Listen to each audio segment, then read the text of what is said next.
Assalamualaikum warahmatullahi wabarakatuh. Bismillahirrahmanirrahim. Alhamdulillahirobbilalamin. Yang kedua, Bapak sudah sebagai selaku kepala sekolah SD kami kedua kepada Pak Ibu Guru serta staf-stafnya, terima kasih atas waktu untuk meluangkan di aula ini untuk kegiatan budaya positif, dan saya selaku CGP Angkatan 11 sekali lagi terima kasih atas waktunya yang bisa meluangkan di aula ini untuk pemahaman dan penerapan pengalaman budaya positif. Sebelum kami lanjutkan kepada Bapak Kepala Sekolah untuk meminta waktunya untuk sebagai pendukung CGP dari saya Angkatan 11. Waktu dan tempat kami sekarang.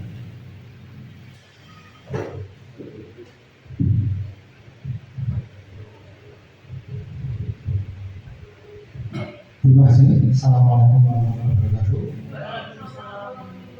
Pertama, kami ucapkan terima kasih kepada teman-temanku sekalian pada acara ini, dan terima kasih lagi untuk kesempatan kita bisa mendukung kegiatan hari ini selaku calon guru pembinaan Angkatan 11. Pertama-tama kita panjatkan puji syukur kepada Tuhan Yang Maha Esa yang telah memberikan berlimpah sehingga kita dapat melaksanakan kegiatan ini dalam keadaan sehat walafiat, kurang tahu, dan salam kita persembahkan kita aturkan kepada seluruh besar. Mohon salam yang selalu kita ucapkan. Terima kasih pada kanal dan terkhusus untuk Pak Dayati yang begitu semangatnya dengan regulasi pemerintah adanya calon guru. Ini memang sudah dari dulu dicanangkan sampai detik ini, sampai hari ini Pak Dayati sudah memasuki di Angkatan 11. Ini ada regulasi lagi untuk Angkatan 12.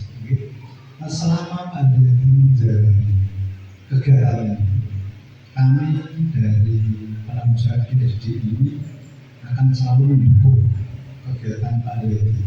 Itu sudah ada regulasi, sudah ada aturan, jadi untuk kita harapkan teman-teman juga mendukung, membantu dan mensupport Pak Dayati untuk melaksanakan tugas ini, dan semoga saja Pak Dayati melaksanakan sampai selesai dan suksesnya tentu.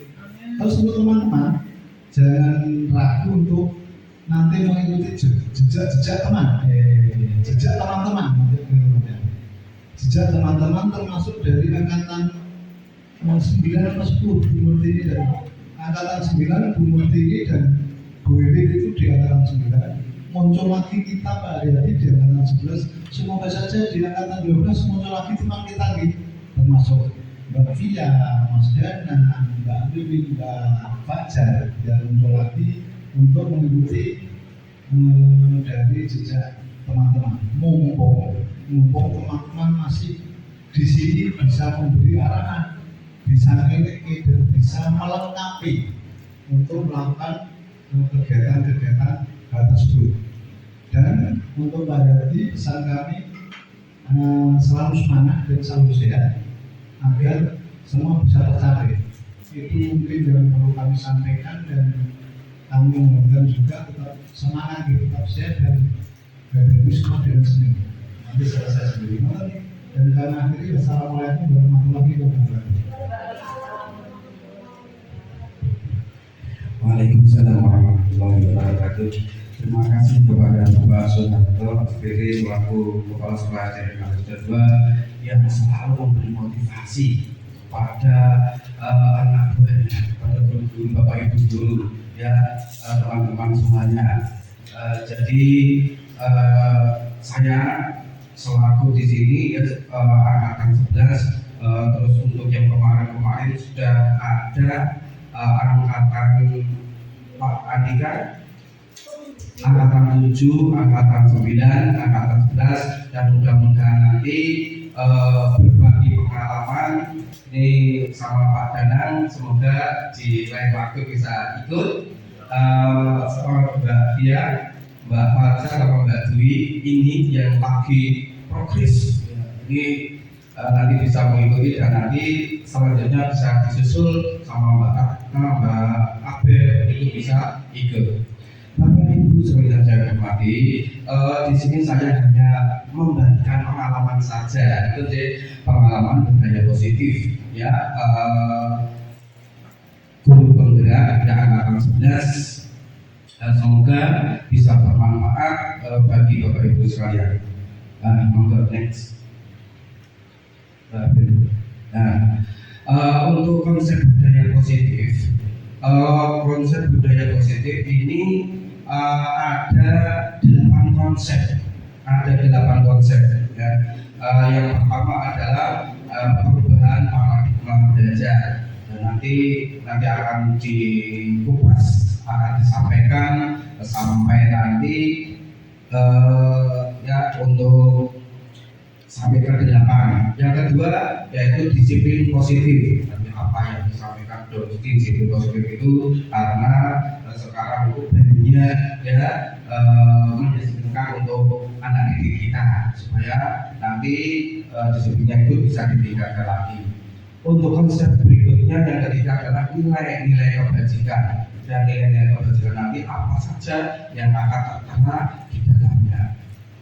Selanjutnya konsep budaya positif yang keempat adalah kebutuhan dasar manusia. Nah, kebutuhan dasar manusia itu nanti ada berapa kebutuhan dasar manusia. Selanjutnya yaitu konsep budaya positif yang kelima yaitu motivasi perilaku manusia. Dan pada motivasi perilaku manusia itu nanti di dalamnya ada apa saja. Baik, untuk selanjutnya yaitu posisi kontrol guru.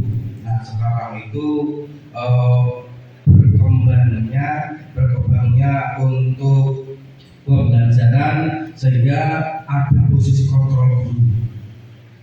Yang selanjutnya yaitu keyakinan kelas. Keyakinan kelas ini sudah berjalan di setiap kelas masing-masing, yaitu ada keyakinan kelas. Namun nanti ini saya mau berbagi keyakinan kelas itu yang bagaimana seperti itu. Dan yang terakhir konsep budaya positif adalah segitiga restitusi. Jadi apa nanti yang ada di dalam segitiga restitusi itu. Baik Bapak Ibu, untuk konsep yang pertama adalah pembelajaran dengan paradigma baru.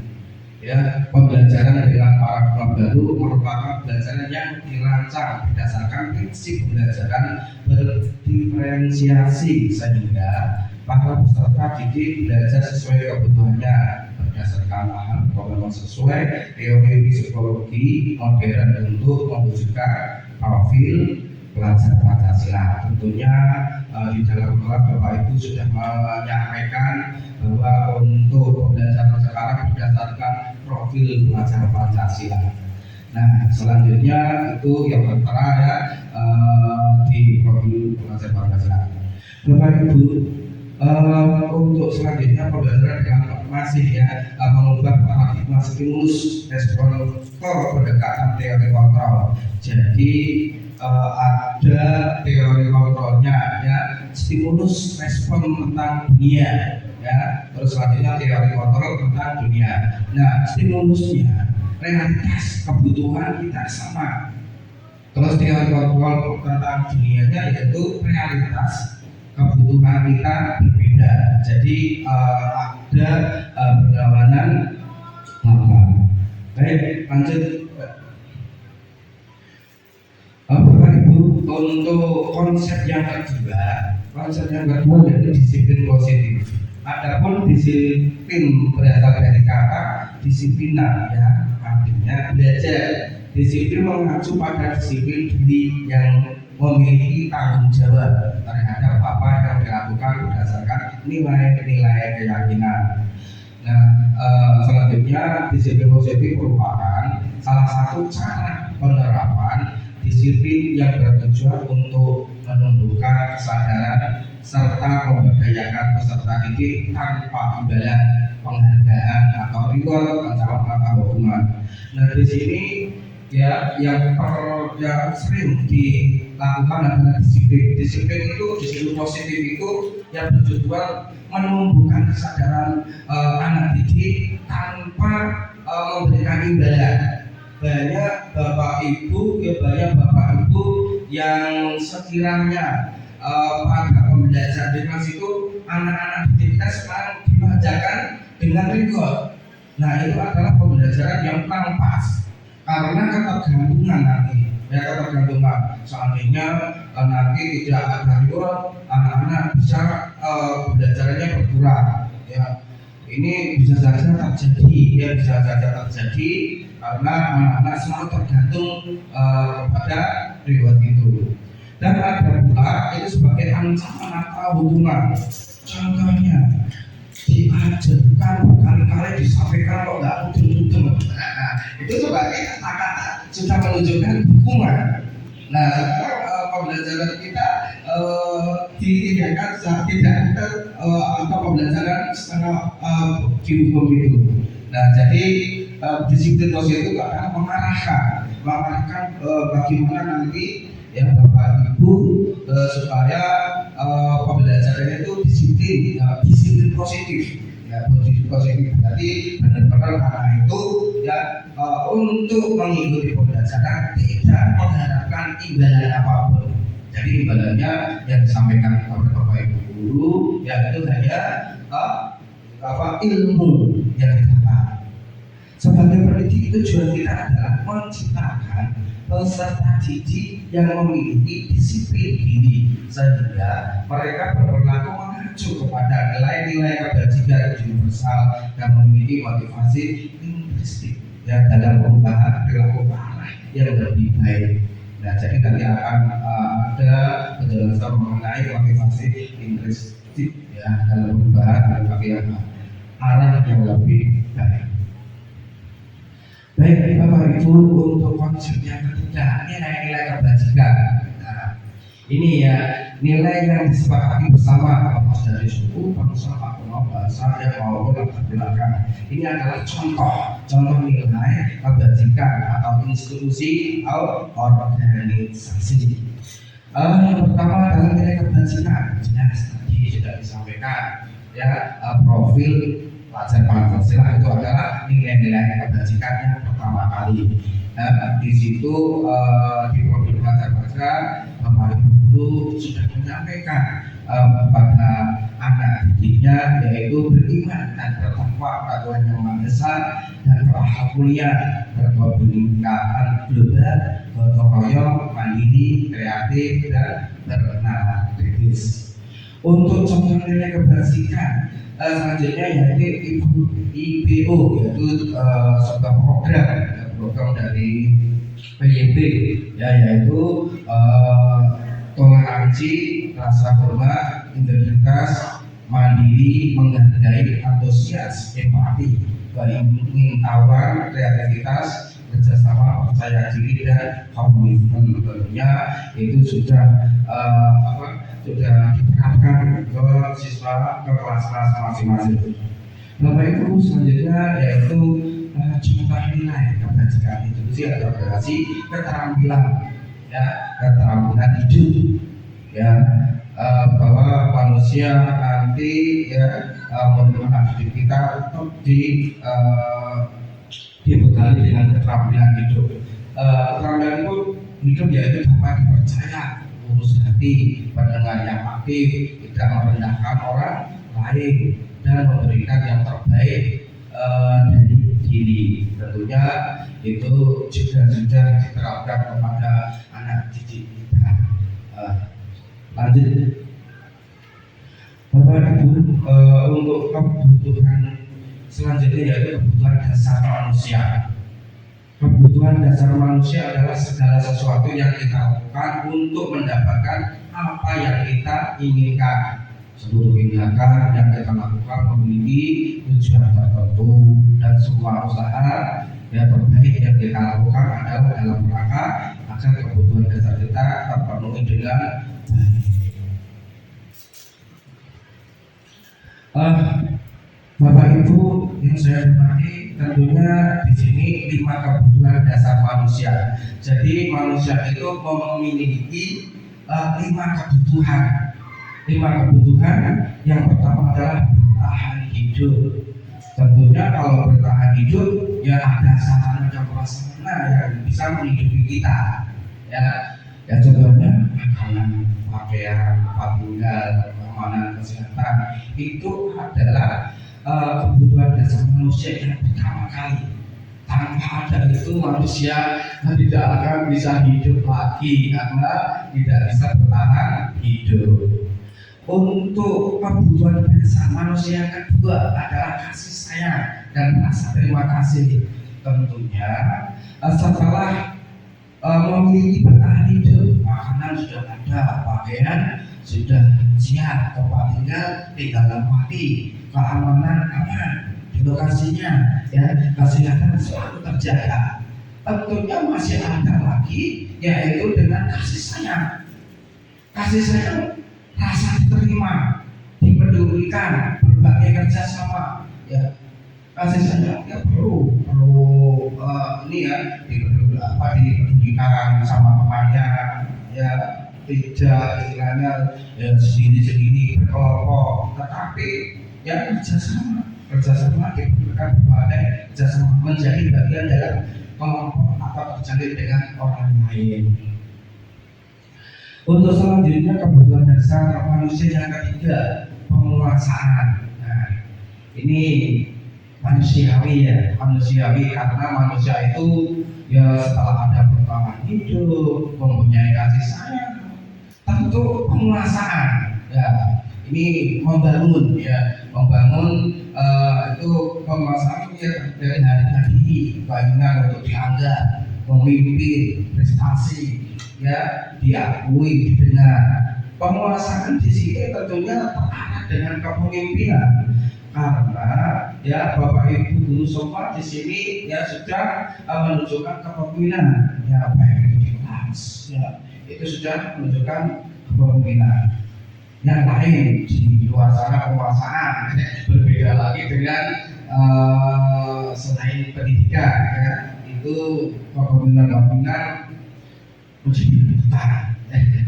Ya. Baik Bapak Ibu, untuk kebutuhan dasar manusia yang keempat itu adalah kebebasan.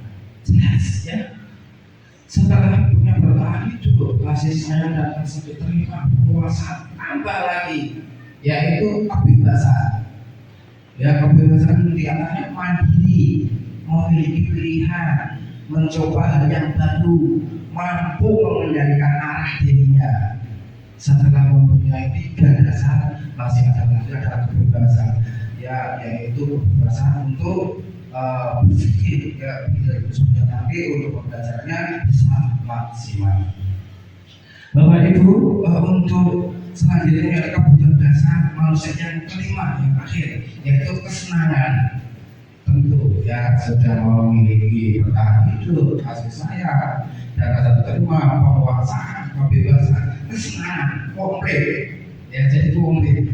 Kesenangan bermain, humor, antusiasme, tertawa. Nah itu ya semua itu ya kemarin sudah istilahnya di sekolah ini bersama-sama kita bermain arung jerat. Nah, itu termasuk bermain ya, humor, antusiasme, tertawa, dan bisa tertawa karena di salah satu di antaranya tertawa adalah bisa menunda ketuaan. Ya jadi kalau dikongkong kamu terus tua ya. Jadi ada selingannya yaitu tertawa bisa melihat keriput kita ya harusnya tadi cemberut ya keriput jadi tertawa jadi lebar hilang keriputnya.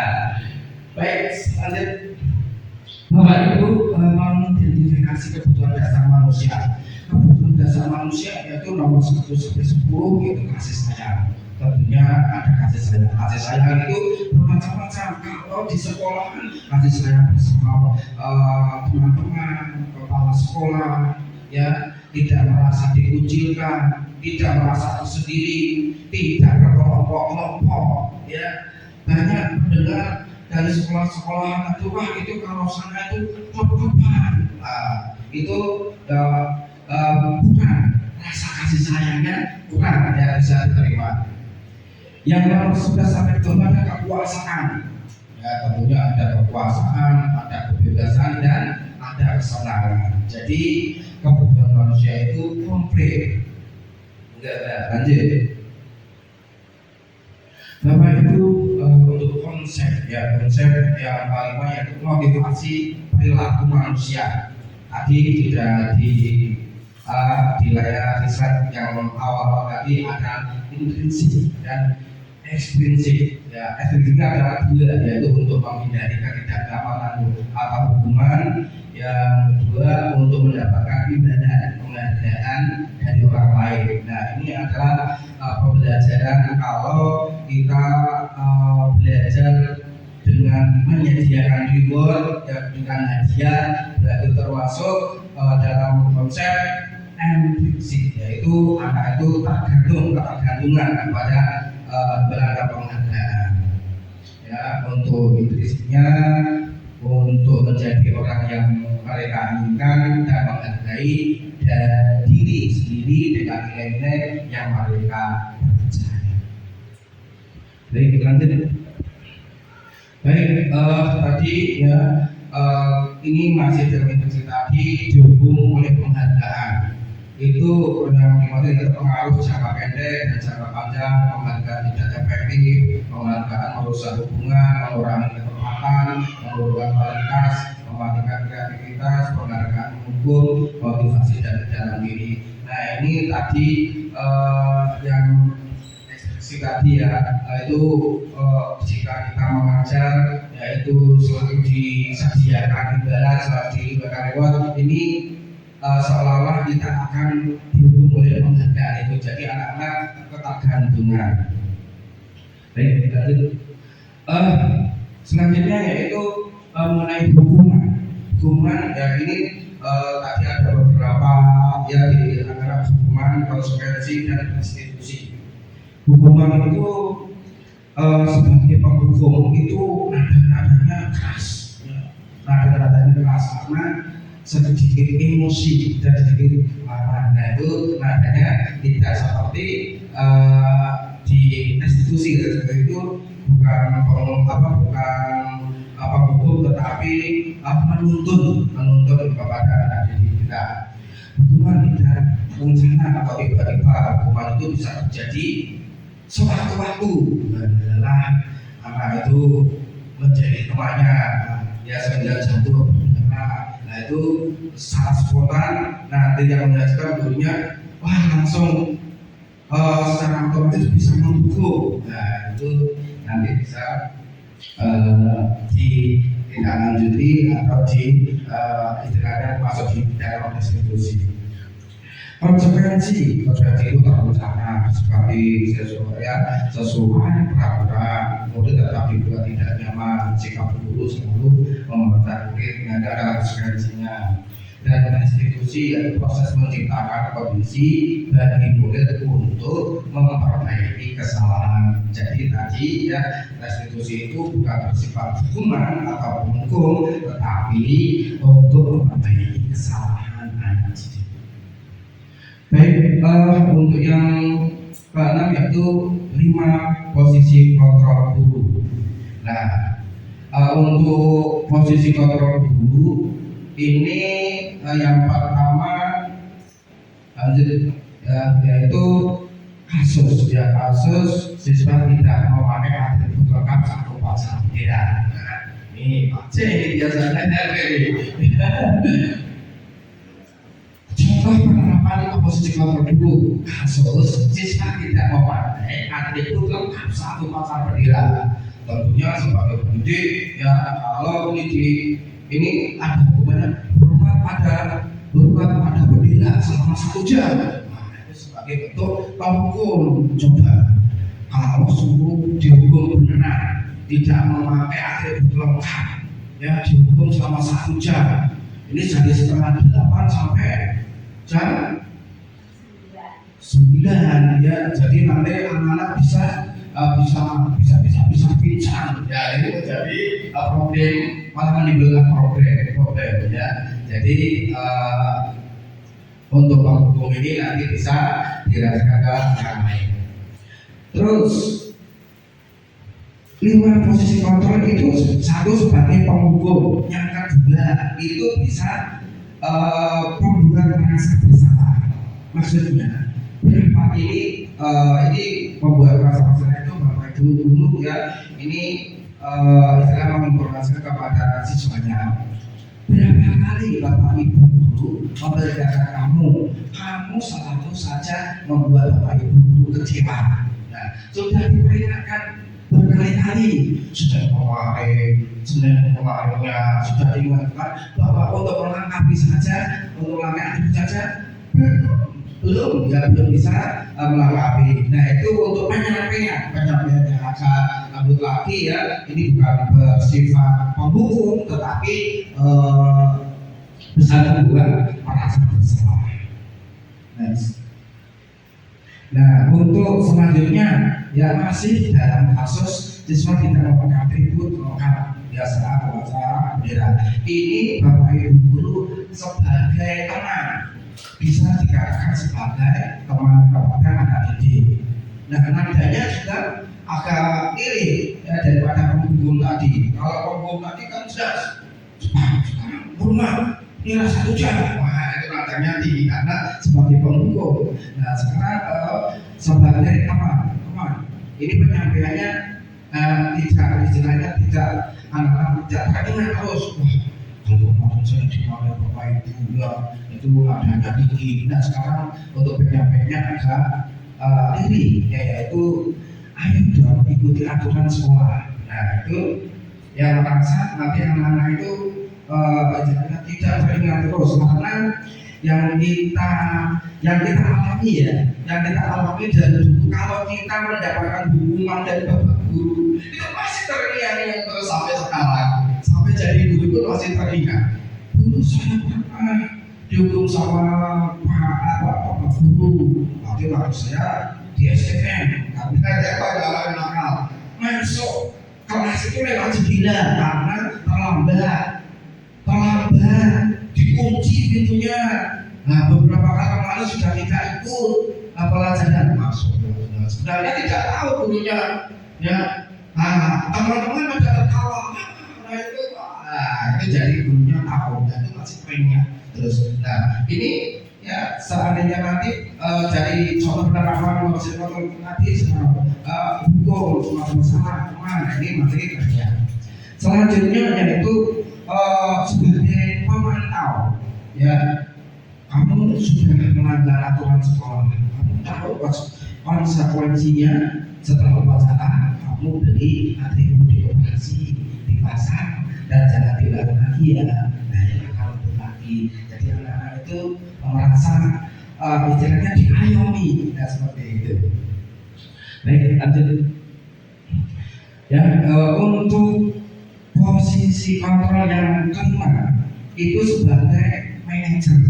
Sebagai manajer tentunya, apa kamu tahu kesalahanmu, kira-kira bagaimana kamu memperbaiki kesalahanmu. Nah, ini posisi sebagai manajer, ya.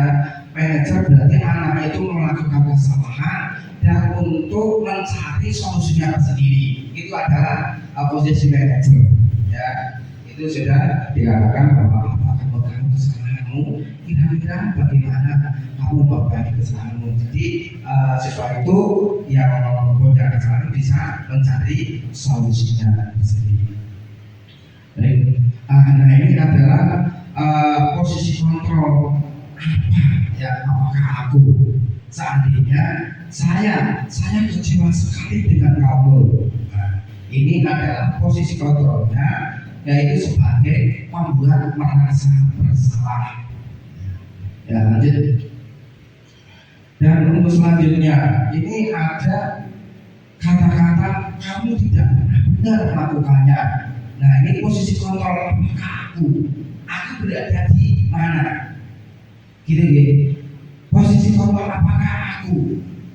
Kamu tidak pernah benar melakukannya. Nah, jadi posisi kontrol apakah aku ini berada pada penghukum.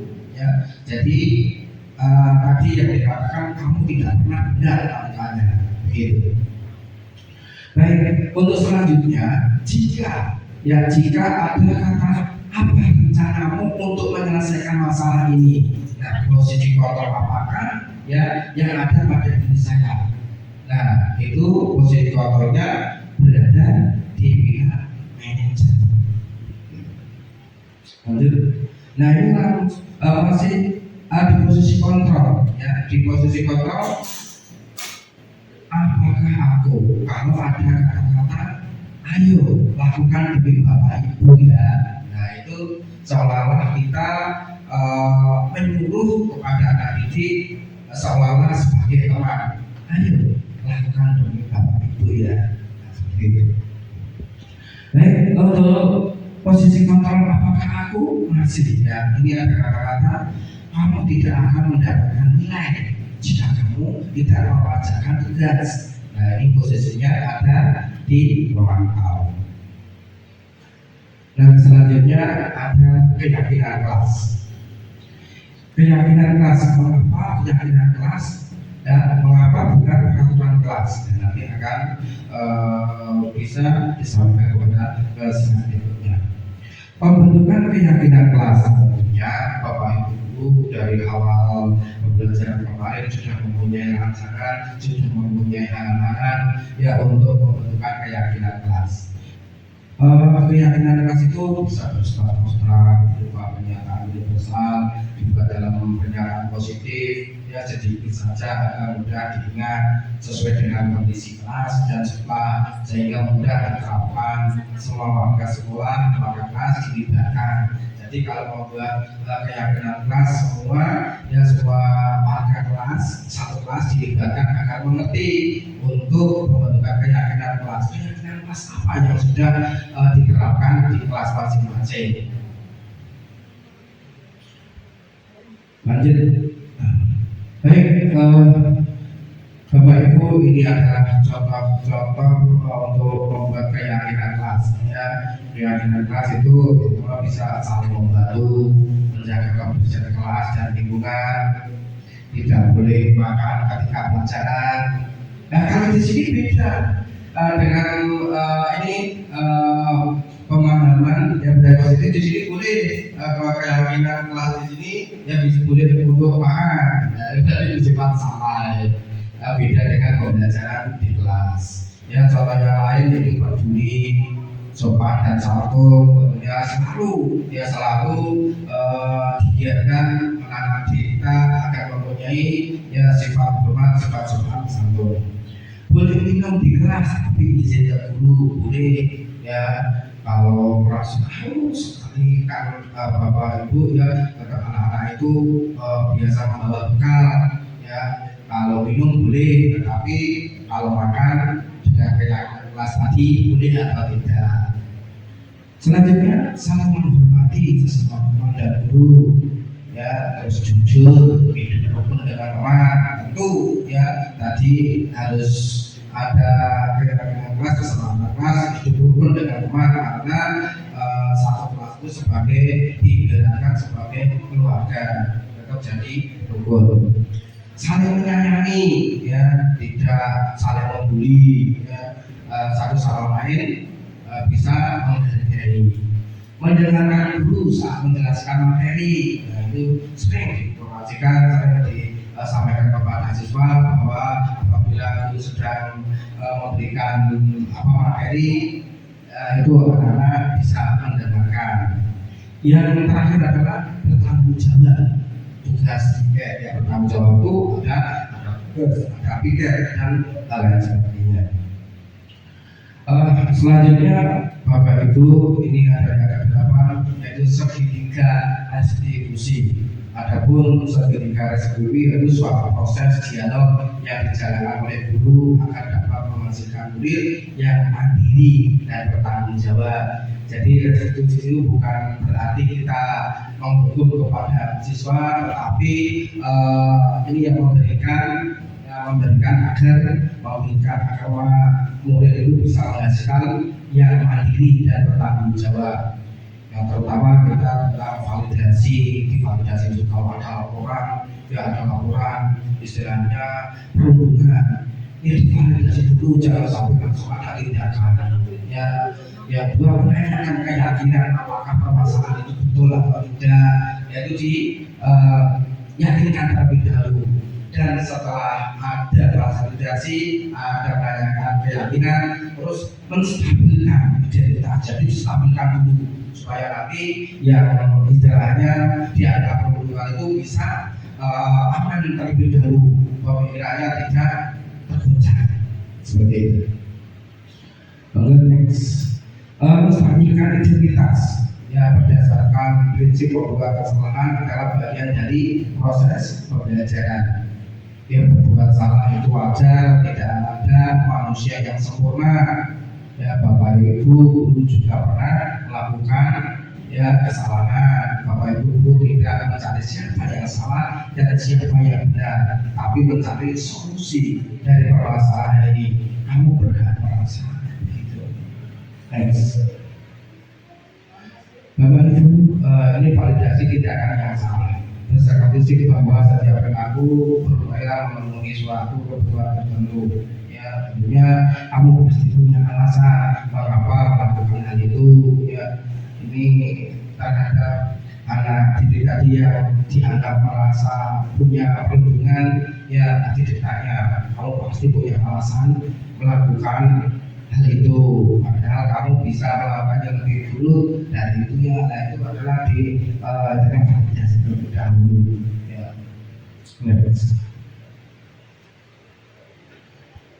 Untuk selanjutnya yaitu tadi menanyakan keyakinan. Jadi berdasarkan teori kontrol bahwa pada dasarnya kita termotivasi secara intrinsik. Ya. Jadi kita yakinkan terlebih dahulu apa keyakinan kelas kita, nilai-nilai apa yang menjadi kesepakatan bersama, seperti apa gambar kelas yang ideal menurut kamu. Ya. Jadi kamu ingin menjadi seorang yang seperti apa? Apakah tindakan kamu sudah sesuai dengan keyakinan kelas kita? Nah itu diyakinkan terlebih dahulu. Bapak Ibu, nah ini adalah contoh. Contoh kemarin saya melakukan penerapan sertifikat SPP, dan ini contoh-contoh dari perundungan bisa diceritakan Mbak. Nah ini adalah kemarin saya membuat video itu seolah-olah kita terjadi perundungan dan seperti itu.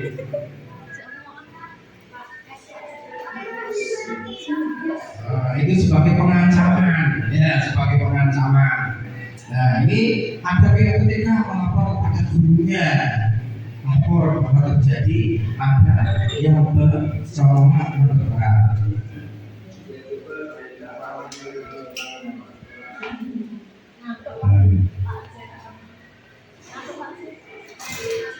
Ini kemarin saya ini yang membuat video tentang contoh-contoh penerapan sertifikat restitusi. Nah ini ya diyakinkan dulu apakah melakukan perundungan atau apa, itu diyakinkan terlebih dahulu. Jadi tadi kan ada laporan, ada yang lapor, betul enggak itu laporan itu? Ditanyakan terlebih dahulu. Ya asli pembuatan videonya. Jadi sutradaranya sambil musik ya untuk membuat film ini sebagai penerapan jadi diyakinkan dulu, setelah diyakinkan nanti kan menstabilkan. Nah ini distabilkan dulu supaya yang membuat perundungan jadi bisa aman. Nah,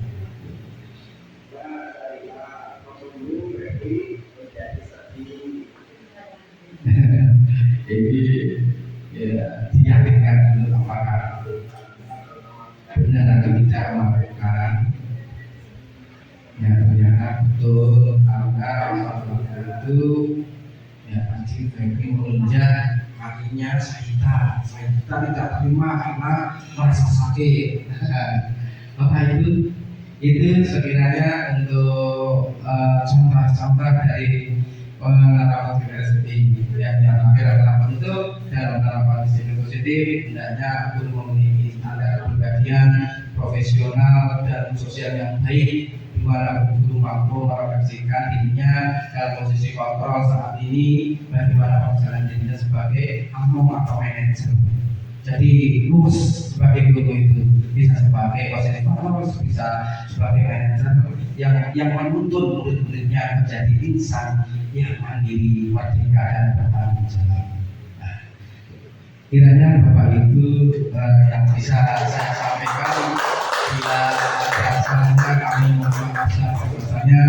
Mudah-mudahan dalam waktu yang dekat ini Mbak Dwi, Mbak Si, Mbak Bia, Pak Dana, Mbak Pacar, semoga bisa mengikuti jejak-jejak jadi JGP. Ya, mudah-mudahan bisa bermanfaat bagi semuanya. Terima kasih semuanya. Apabila ada salah kata saya mohon maaf yang sebesar-besarnya. Saya akhiri. Assalamualaikum warahmatullahi wabarakatuh. Assalamualaikum warahmatullahi wabarakatuh. Perkenalkan, nama saya Murtini SPD dari SD Negeri Kalirejo 02. Kebetulan saat ini saya mengampu di kelas 5B. Di sini saya akan memberikan motivasi atau paparan yang telah diberikan kepada Pak Haryadi selaku CGP Angkatan 11 Kabupaten Semarang. Setelah mendengarkan paparan Pak Haryadi tentang konsep budaya positif yang meliputi perubahan paradigma belajar, disiplin positif, nilai-nilai kebajikan, kebutuhan dasar manusia, motivasi perilaku manusia, dan posisi kontrol sebagai guru. Di sini saya akan menanggapi saja yang masalah disiplin positif, karena sekarang kita menggembar-gemborkan disiplin positif, tapi kita sebagai guru hendaknya memberikan teladan bagi peserta didik kita tentang apa itu artinya disiplin. Bagi saya, disiplin adalah hal yang sangat penting sekali untuk mencapai kesuksesan. Yang pertama adalah kedisiplinan dalam hal belajar, datang, pulang, dan dalam mengerjakan sesuatu hal. Kita sebagai guru hendaknya memberikan contoh kepada peserta didik kita tentang apa itu disiplin. Disiplin dalam mengerjakan tugas yang telah diberikan guru. Dengan disiplin itu, maka dengan sendirinya apa yang akan kita harapkan insya Allah akan tercapai. Yang kedua adalah kebutuhan dasar manusia. Ya, kebutuhan dasar manusia itu sudah diterangkan kemarin, ada kebutuhan dasar kesenangan. Ya, kita memang di sini ya kesenangan saja. Kita harus happy saja, kata Pak Haryadi tadi. Happy itu akan mengurangi usia kita, akan kelihatan lebih muda. Ya, gitu kata Pak Haryadi tadi. Jadi kita sebagai guru hendaknya di dalam kelas itu juga menciptakan suasana yang menyenangkan. Saya sendiri sudah mempraktekkan bagaimana membuat anak-anak di kelas itu senang, misalnya dengan ice breaking. Jadi belajar itu tidak hanya melulu suruh membaca, mengerjakan soal latihan, itu tidak. Bagi anak, kita dengan anak itu seperti anak kita sendiri, ya. Jangan sampai anak itu kepada kita itu takut. Kita itu orang tua yang kedua di sekolah, ya. Kita orang tua di sekolah, kita harus membimbing anak itu seperti anak kita sendiri. Ya, jadi untuk menyenangkan anak biasanya pada saat awal masuk itu saya punya papan data. Yang papan data itu sebagai pengganti absen anak-anak. Jadi tidak seperti zaman dulu lagi, kita harus belajar sesuai dengan kodrat zaman. Kalau kodrat zaman dulu kodrat alam yang kata Pak Haryadi seperti itu. Kodrat alam ya kita masuk kelas, duduk, manis, siji loro telu tangannya sedepu dan selanjutnya. Itu kalau diterapkan di pembelajaran kita, pembelajaran zaman tidak akan berlaku lagi karena anak-anak itu suruh duduk itu tidak bisa. Anak itu paling lama bisa konsentrasi belajar itu maksimal adalah 30 menit. Dan setelah 30 menit itu bagaimana kita menarik anak itu supaya anak itu senang ya, karena kebutuhan dasar manusia adalah kesenangan ya dengan cara ice breaking itu tadi. Nah, tadi saya mengungkapkan pada saat anak masuk saya sudah tak suruh mengambil emotion atau gambar-gambar emosi, ada bahagia, ada sedih, ada marah. Lah, saya anak masuk ambil satu dimasukkan ke dalam papan data itu sebagai wakil. Saya masuk sudah terpampang, oh anak-anak kita dalam posisi yang bahagia. Kalau anak-anak sudah bahagia, saya sebagai guru bisa mengajar dengan leluasa. Karena dengan anak yang bahagia itu tadi, kita memberikan pembelajaran pada peserta didik itu akan lebih mudah dibandingkan anak-anak yang masih marah pada saat sampai di sekolah. Karena marahnya itu bukan karena temannya, mungkin dari rumah tadi, digetak orang tuanya, atau dimarahi orang tuanya, dia akan terbawa sampai sekolahan. Dan suasana kelas pun juga tidak akan menyenangkan lagi. Karena dengan anak yang marah itu tadi, anak itu akan mengganggu temannya, sehingga konsentrasi belajar itu akan terganggu. Menyenangkan ya. Selain itu dengan cara menyanyi ya, walaupun hanya menyanyi siji loro telu tangan sedeku atau esok-esok atau bagaimana, kita sebagai guru itu harus menyanyi itu tidak harus lagu-lagu nasional bagi saya. Bisa dangdutan oh boleh, sholawatan boleh, yang mana membuat suasana hati anak yang tadinya sedih itu menjadi senang. Selain menyanyi ada ice breaking. Ice breaking itu tidak harus diciptakan oleh guru, itu tidak harus. Kita itu sudah zamannya zaman modern. Ambil saja laptop, buka HP, kita buka di TikTok, ice breaking ya, kita sudah biru aja, kita tampilkan di layar. Dengan begitu anak akan merasa senang, hobinya juga tersalurkan dengan ice breaking menyanyi itu tadi. Nah, selain itu saya juga punya trik lagi. Yang trik lagi adalah saya dibawa keluar kelas. Dengan di luar kelas, anak itu akan merasa lebih senang ternyata. Karena pada saat kita mau pembelajaran itu, kita di awal pembelajaran melaksanakan asesmen non diagnostik. Mungkin semua Bapak Ibu sudah menganalisis, oh anak saya ternyata belajarnya dengan gaya belajar ini, dengan hobinya seperti ini, jadi kita tahu sendiri. Dan selain itu, tadi adalah kebutuhan dasar, disiplin positif, ada lagi yang segitiga restitusi ya. Saya tertarik sekali dengan apa yang dilakukan oleh Pak Haryadi pada saat menyelesaikan permasalahan yang ada di kelas 5. Ya, anak itu tidak sengaja menginjak kaki temannya atau apa itu. Ya, ternyata Pak Haryadi juga mempunyai trik yang luar biasa, trik yang di situ tidak langsung memarahi. Kalau dulu memang kita langsung, bro kamu yang salah, kamu yang ini lah. Ternyata dengan adanya segitiga restitusi itu kita sebagai guru itu harus bisa mengendalikan emosi kita. Ya. Kadang memang benar. Kalau kita dilapori anak itu, Bu, anak ini nakal, langsung ini darahnya itu naik, pengen marah lah. Itu dengan segitiga itu tidak boleh ya, ternyata tidak boleh. Kita harus suasana hati yang diam, senang. Kita duduk berdua dengan anaknya tersebut. Apa yang terjadi, jangan langsung didoktrin kamu yang salah, jangan. Dengan mendoktrin. Assalamualaikum warahmatullahi wabarakatuh. Saya Wijayati SPD, guru SD Negeri Kalirejo 02, akan memberikan sedikit tentang mungkin paparan ya paparan dari Pak Haryadi sebagai CGP Angkatan 11 dari Kabupaten Semarang. Yang saya lihat dari paparan kemarin itu, Pak Haryadi sudah memaparkan tentang penerapan dan pengalaman budaya positif. Yang dipaparkan Pak Haryadi yang pertama itu adalah tentang perubahan paradigma belajar ya Pak. Di situ Pak Haryadi menjelaskan bahwa perubahan paradigma belajar itu diawali dengan budaya yang positif.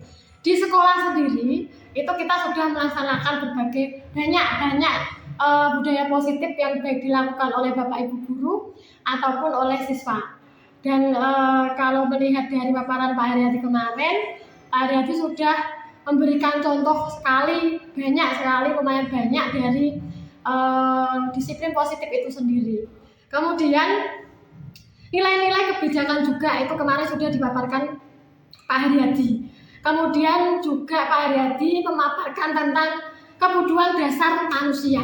Nah, ini akan saya berikan sedikit paparan ya Pak Haryadi tentang paparan jenengan kemarin itu tentang yang disiplin positif. Diawali dengan yang namanya kebijakan kelas. Kebijakan kelas itu kita melaksanakan sudah banyak kelas di sini yang melaksanakan itu dari kelas 5A sendiri dan kelas 5B itu kita sudah melaksanakan kebijakan kelas di mana anak-anak berpikir sendiri menurut pemikirannya sendiri tentang apa yang harus mereka lakukan, disiplin positif apa yang akan mereka lakukan. Dan dari situ anak-anak juga paham bahwa apa yang mereka buat itu juga jangan sampai dilanggar oleh mereka sendiri. Di kelas saya sendiri sudah saya melaksanakan yang namanya restitusi ya Pak ya.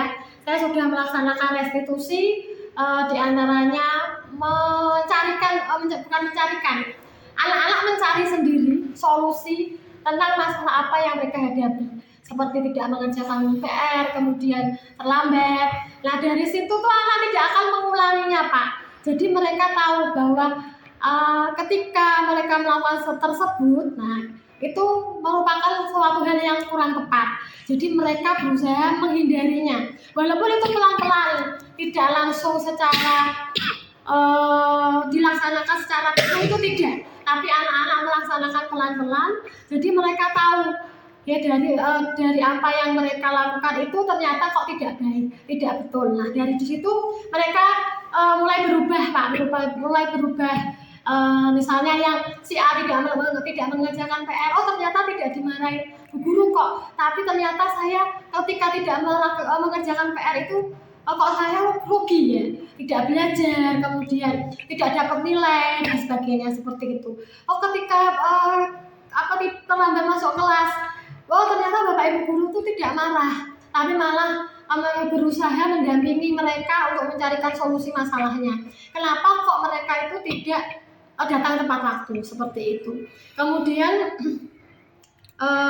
ini ya Pak ya, kontrol. Kemarin Pak Har itu juga menjelaskan tentang kontrol guru itu. Nah itu kemudian saya berkaca kepada diri saya sendiri Pak. Ternyata selama menjadi guru itu saya beberapa kali menerapkan kontrol sebagai guru itu, ternyata kok ada beberapa kontrol yang memang tidak tepat. Nah seperti kemarin misalnya hanya memantau, kemudian hanya sebagai teman dan sebagainya, itu ternyata memberikan hukuman. Nah itu ternyata kok tidak tepat saya lakukan sebagai guru Pak. Ternyata itu merupakan salah satu kaca diri saya. Terima kasih Pak Har itu sudah memberikan respon bagi diri saya. Ternyata saya tidak seperti itu harusnya. Nah seperti itu. Sebagai guru saya harus memiliki kontrol yang saya gunakan itu harus tepat untuk mendampingi anak-anak mencarikan solusi. Tidak terus memarahinya, menghukumnya, atau kemudian sampai membulinya. Itu kan sebenarnya juga sangat tidak tepat kita terapkan sebagai guru seperti itu Pak.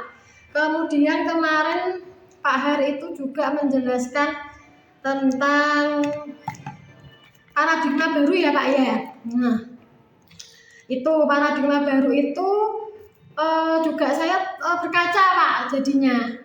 Ternyata sekarang itu perubahan yang dilakukan di bidang pendidikan itu luar biasa Pak. Jangan kita sebagai guru tuh jangan seperti zaman yang dulu. Nah itu Pak. Ya jadi kalau dulu saya masih ingat ketika saya belajar di kelas 3 SD. Nah itu ketika guru saya tidak hafal perkalian, saya tuh mendapatkan cebitan di pipi Pak. Nah seperti itu ya. Jadi itu akan selalu teringat Pak bagi saya. Jadi ketika saya menjadi guru, jangan sampai anak murid saya, peserta didik saya itu mengalami hal yang tidak menyenangkan yang akan diingatnya seumur hidup. Nah itu yang saya juga berhati-hati di situ. Saya dulu mengalaminya Pak. Mengalaminya apa? Mengalami posisi kontrol yang guru itu menghukum. Ketika saya tidak melaksanakan sesuai perintahnya Bapak Ibu guru, saya mendapatkan hukuman. Dan itu walaupun saya sudah sedewasa ini Pak, saya masih mengingat. ternyata kok aku dulu dihukum ya sampai pipiku merah karena tidak hafal perkalian. Ternyata itu membekas sekali Pak. Nah itu posisi kontrol guru yang seperti itu, paradigma pembelajaran yang seperti itu, saya rasa di saat ini sudah sangat tidak cocok ya. Kalau bisa kita kan mengukir kenangan yang baik di anak-anak seperti itu Pak. Itu yang terima kasih sekali untuk Pak Her sudah mengingatkan posisi kontrol, kemudian paradigma baru, disiplin positif, itu sudah luar biasa sekali Pak Her. Kemudian kemarin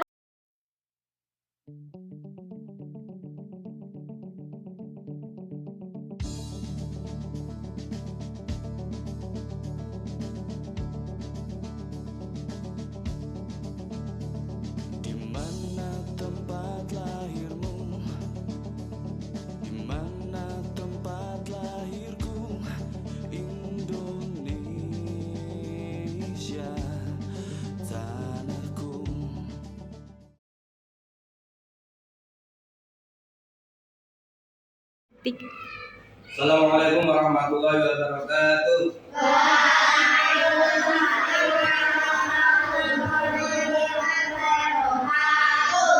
Selamat pagi anak-anak.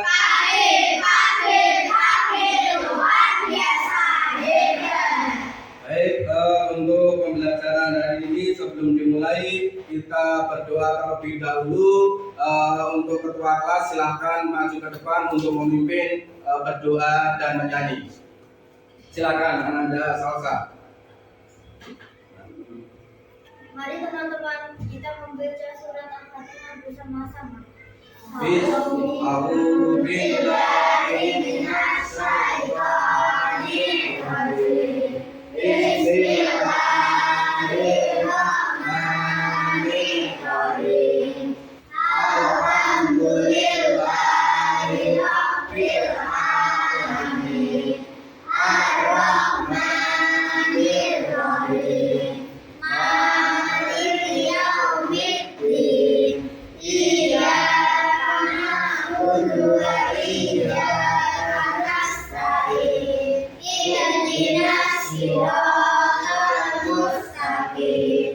Siratal ladzina an'amta 'alaihim ghairil maghdubi 'alaihim waladdallin. Amin. Raditu billahi rabban wa bil islami dinan wa bi Muhammadin nabiyyan wa rasulan. Rabbi zidni ilma warzuqni fahma. Amin ya rabbal alamin. Quran hidayahku, al-Islam jalan hidupku, Muhammad idolaku, Allah sesembahanku. Al-Quran hidayahku, al-Islam jalan hidupku, Muhammad idolaku, Allah sesembahanku. Islam, yes. Terima kasih, silakan kembali ke tempat duduk.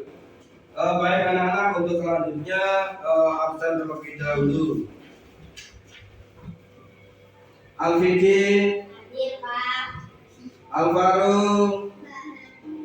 Alvaro, oh ikut tema.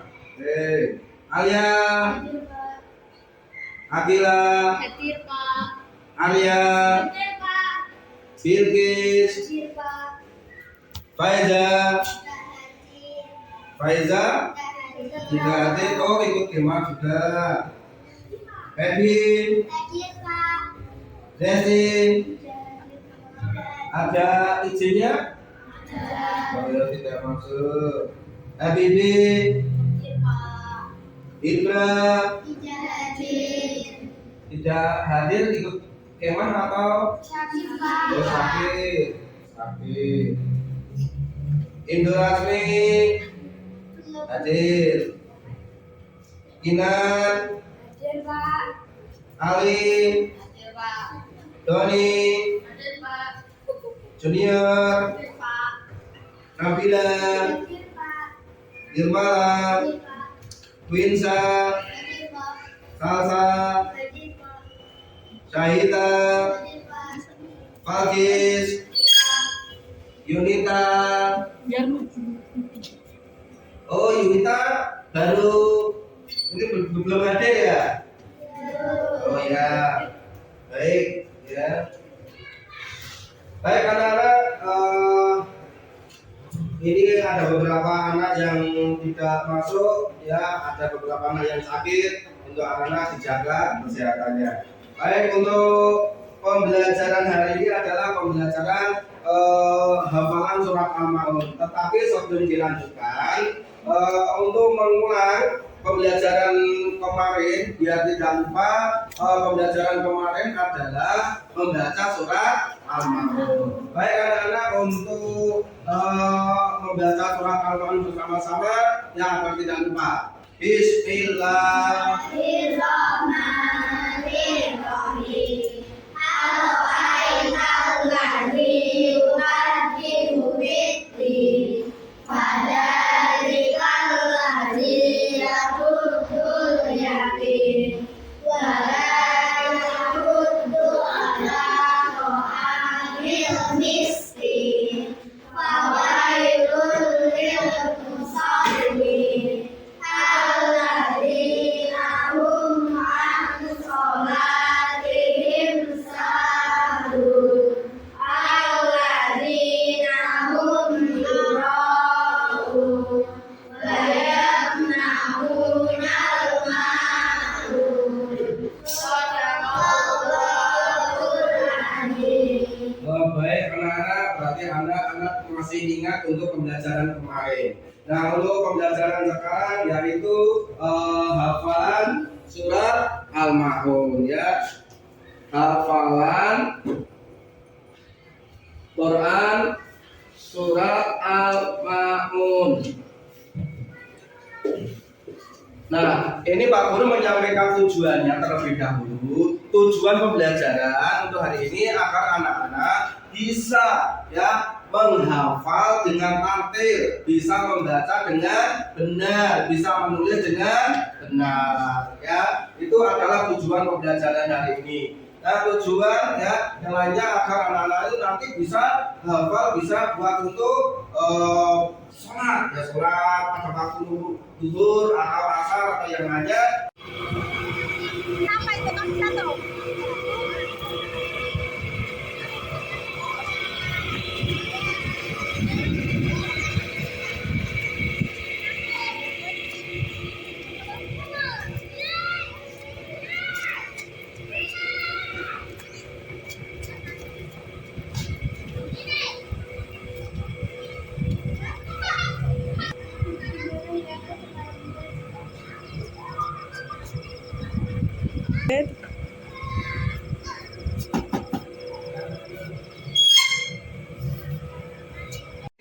Untuk selanjutnya hafalan berikutnya yaitu Ananda Junior, silakan maju.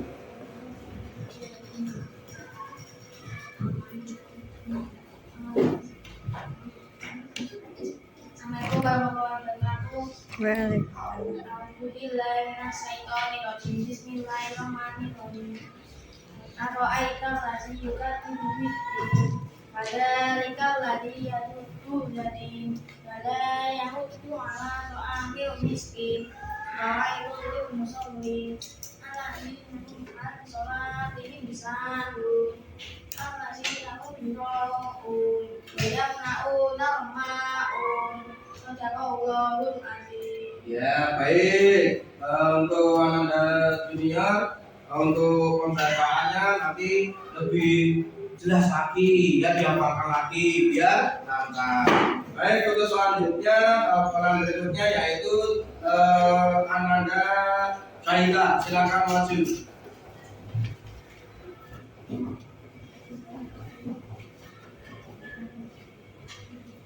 Bismillahirrahmanirrahim. Ara'aital ladzi yukadzibu bid-din. Fadzalikal ladzi yad'ul yatim wala yahuddu ala ta'amil miskin awailul lil musallin alladzina hum an salatihim sahun alladzina hum yura'un wa yamna'una al-ma'un sadaqallahul adzim. Ya, silakan duduk. Baik sekali ya, hafalannya sudah betul dan lancar. Terima kasih.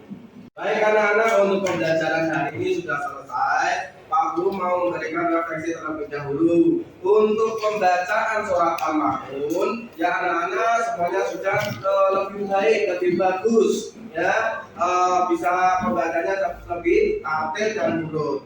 Nah, untuk anak-anak, untuk yang belum hafal bisa dihafalkan di rumah lagi. Kiranya itu ya yang bisa Pak Guru sampaikan. Sebelum diakhiri, ya Pak Guru mau menyampaikan pembelajaran untuk minggu depan, yaitu dengan materi ayo mengenal Allah Subhanahu wa taala melalui Asmaul Husna.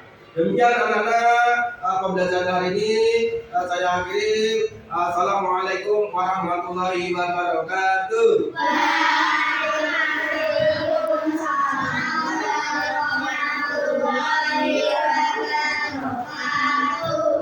Saudara diminta silakan ikut Pak Guru ke ruang kepala sekolah.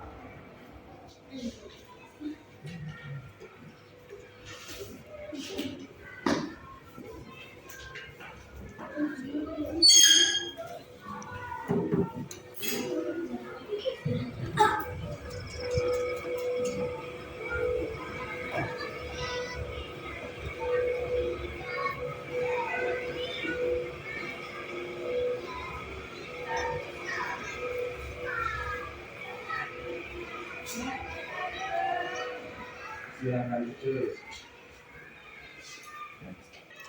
Kamu tahu kenapa Pak Guru panggil? Iya Pak,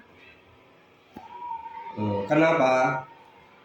karena saya datang terlambat Pak. Oke, semua orang pasti pernah melakukan kesalahan. Pak Guru juga pernah melakukan kesalahan. Teman-temanmu juga pernah melakukan kesalahan. Untuk selanjutnya ini pasti ada alasannya. Kenapa? Saya tidur larut malam Pak. Ketiduran, pasti tadi malam kamu tidurnya kemalaman ya. Pasti ada alasannya. Kenapa? Kamu tahu kenapa saya panggil? Iya Pak, Kenapa? saya kan terlambat ke sekolah Pak. Oke, Yunita, semua orang pasti pernah melakukan kesalahan. Pak Guru juga pernah mengalami kesalahan. Teman-temanmu juga pernah mengalami kesalahan. Ini pasti ada alasannya kan? Iya Pak, begitu Pak. Ketiduran, pasti tadi malam kamu tidurnya kemalaman ya. Jam berapa kamu tidur? Jam 12 Pak.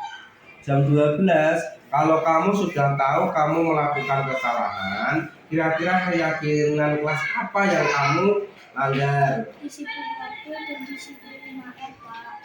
Disiplin waktu dan disiplin 5R penting tidak untuk kamu? Penting Pak. Kamu kan sudah tahu kalau disiplin waktu dan disiplin 5R penting untuk kamu. Langkah selanjutnya yang kamu lakukan apa? Tidak tidur larut malam, bangun lebih pagi dan mempersiapkan lebih awal Pak. Baik, kalau kamu sudah tahu kesalahan kamu dan bagaimana cara memperbaikinya dengan meyakini keyakinan kelas tersebut, kamu boleh menyusul teman-teman kamu mengikuti kegiatan pembelajaran selanjutnya. Baik Pak, terima kasih. Iya, sama-sama Yunita.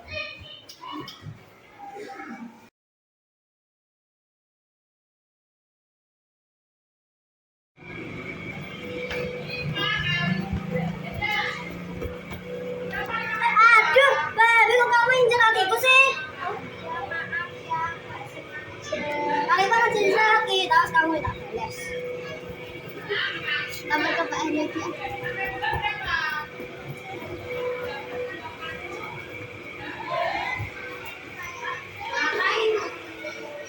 siapa? Ya coba Sahita panggilkan ke ruang kepala sekolah.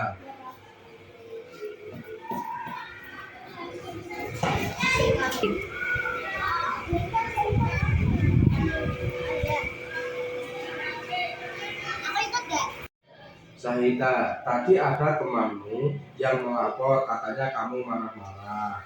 Saya ingin kamu merasa tenang dan aman di sini. Saya di sini tidak untuk menghukum, tetapi membantu. Coba ceritakan kejadiannya bagaimana. Tadi Feby menginjak kaki saya. Saya merasakan sakit, lalu saya memarahi Feby dan memaki-makinya karena saya terlanjur jengkel. Baik Sahita, apakah Feby sengaja menginjak kakimu? Tidak, Pak, tapi saya jengkel. Baik Sahita, kamu boleh merasa jengkel karena kamu sakit, tetapi tindakanmu marah-marah sama temanmu tidak benar. Baik, Pak Guru. Sahita, apakah dampak yang kamu lakukan terhadap Feby? Tadi Feby merasa sedih sekali. Nah Sahita, temanmu Feby menjadi sedih. Saya merasa menyesal sekali, Pak Guru. Bagaimana Sahita? Sahita bisa berteman baik lagi bersama Feby. Saya akan saling memaafkan, Pak Guru. Baik Sahita. Terima kasih, Pak.